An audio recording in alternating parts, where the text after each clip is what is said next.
It's the handy job. So finally we get to do the Murano. What a piece of work it is. Craftsmanship. The 1988 Lamborghini Murano. Do you want to jump out and just give us a walk round of 2008? 2008? Walk round, why not? Give, as I'm here. yeah, give us a spec countdown. Got a child lock. That doesn't let you out so easy.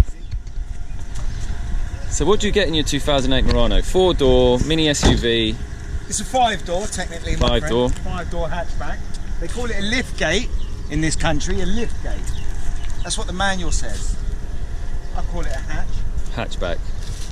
It's a 2008, full power steering, full leather throughout. Bose sound system. That scratch, that's extra, you've got to pay for that. This is a lovely little number I picked up. It's got tinted windows, so I'll let you guess who the previous owner was, where they were from. And it's a mini SUV, right, in that category? It's compact a crossover. Crossover. Now, just a warning, if you're thinking of buying a Murano, don't take it anywhere sandy apart from the beach, my friend. You will be stuck. So is it? It is a Maxima, a Nissan Maxima, same floor pan, same engine, same gearbox, same everything apart from suspension and obviously the panels. Does it have all-wheel drive? Was it rear-wheel drive? It does. It kicks in when you need it. You can switch it in. However, this is a loosely termed 4x4. Loosely termed. So this is for people who do not like 4x4s, right, but need the safety. Got it. So, what made you buy a Murano? Was it just did some research on a solid, reliable mini crossover? It's not really mini, is it? I mean, it's got not loads mini. of space. No, I've put it in the same class as a Ford Edge. The truth is, I came back to Dubai with an image in my mind of a family-friendly crossover. Right. I don't like driving 4x4s, I think they're boring. However, I have safety needs. Where do you want me to go, boss? Just follow the road. Follow the road out. Follow the road. Follow the road out. What great advice. So, I set about asking mechanics now. I've got a little bit. Asking mechanics here. Yeah, because I've done my research in the UK. I had a Jeep last time I lived here. Yeah. Turns out, if you're looking at parts, ease to find, as well as cost, here in this country, yeah, and believe me, if Toyota or Nissan want to pay me, I'm available. But they're not paying me. Toyota and Nissan, they're the market leaders here, closely followed by Mitsubishi, Honda. Looking at Japanese brands. A Murano came up. I needed a car, any car, pick a car, top, middle or bottom, and it just happens a Murano came up. Went and saw it, put my money down. The rest is history. I'll take it. Now, this is my third Murano. So you've had 3 of these? Yeah, I've still got the original one. I've still got the original. Because I'm not letting for go. Old time's sake. For old time's sake. For old time's sake. Can't let her go. Too many good memories. Too many good memories. Too many good memories. They're all Mark 1s. Car's part of the family. Now, I did try a Mark 2. Did look at the more modern options. Don't like the cabin space, Nissan, sorry. But what do you like about it, apart from its safety rating and its efficiency in maintaining it? It's fast.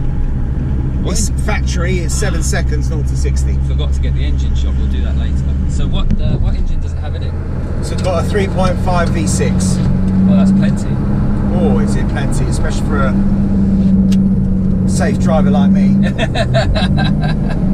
I blew away a BMW 4x4 on the way here. In the Murano? Ah, easily. What do you, what's your favourite part about the Murano? It's the leather.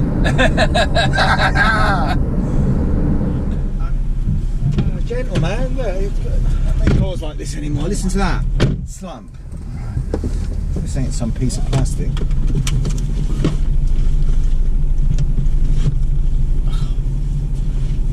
Here we go.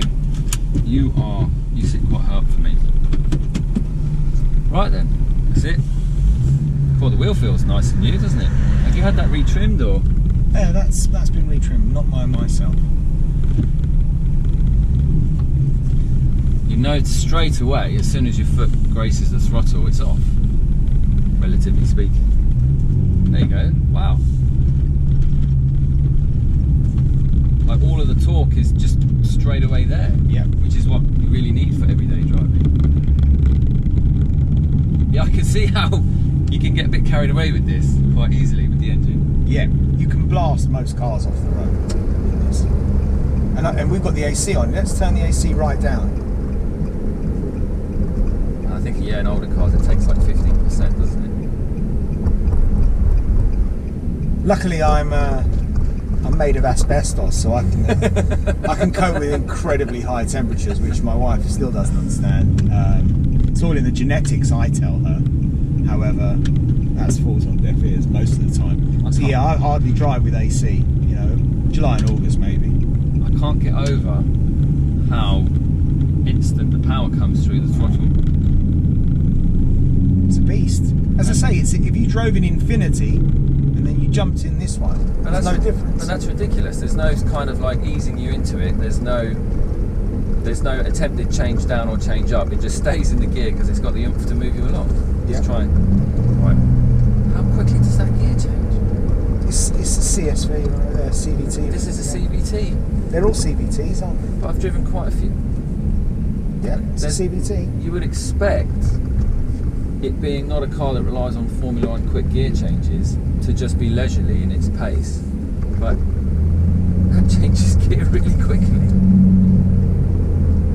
And you've done nothing to the exhaust. Nothing. It's all standard. It's got a nice drone to it, hasn't it? I see the appeal with the Murano, and I've only been in it 60 seconds. What's not to love, people?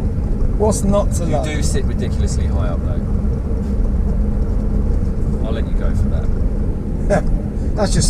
that doesn't come from factory, man. You can adjust that seat. That's it's not even noteworthy. Right.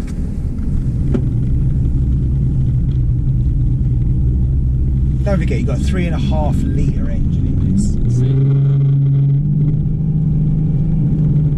It's more than enough, is it? More than enough. But I love the fact that just from zero straight off the line, if you're not careful, you can give everyone whiplash in the car. It's pretty sweet. I mean, it's not a Renault 5 GT Turbo, don't get me wrong. Oh, they'd be good, wouldn't they? That had a similar 0 to 60. Except you felt it more in one of those because they were made out of fiberglass. Yeah. For all you Renault 5 GT owner enthusiasts, I'm with you. For all those who don't even know what I'm talking about, I'll cut shame on you. I'll cut a picture Yeah, of one splice one in. I've really enjoyed this. I can now first-hand say I've driven a Mark 1 Nissan Murano. Because as soon as we started talking about this car, I started to see them occasionally. On the road. Occasionally. Exactly. There aren't many. There aren't many, and thus they're not known. People. They are now. This is going to break the internet. This video. Yeah, sure. They're going to triple in value overnight. I'll be Instagramming it, and the kids will be out and doing it on TikTok. That's it. The Murano now is the car to have. TikTok, yeah.